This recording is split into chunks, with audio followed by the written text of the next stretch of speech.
நீ தண்ணீரை கடக்கும் போது நான் உன்னோடு இருப்பேன். நீ ஆறுகளை கடக்கும் போது அவைகள் உன்மேல் புரளுவதில்லை. நீ அக்கினியில் நடக்கும்போது வேகாதிருப்பாய். அக்கினி ஜுவாலை உன் பேரில் பற்றாது.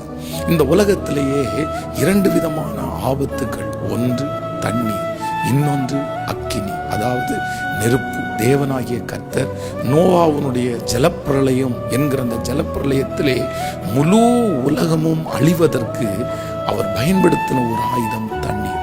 அதே போல இனி ஆண்டவருடைய 2ஆம் வருகை முடித்ததற்கு பிறகு அவருடைய கோபம் அக்கினியாய் பற்றி எரியும். ஏனென்றால் எந்த மனிதர்களாலையும் தண்ணீரையும் அக்கினியையும் எதிர்த்து நிற்க முடியவே முடியாது. எல்லாவற்றை விட வலிமை பெற்றது தண்ணீரும் அக்கினியும். ஆனால் ஆண்டவர் இன்று நமக்கு எல்லாருக்கும் வாக்கு கொடுக்கிறார். ஒருவேளை உங்களுடைய வாழ்க்கையிலே இதே போல தண்ணீரும் அக்கினியுமான ஒரு பிரச்சனையை நீங்கள் சந்திக்கலாம். ஐயோ, என்னால் இந்த பிரச்சனையை எதிர்த்து நிற்க முடியாது, அதற்கான திராணி இல்லை, இது அழித்து விடும்.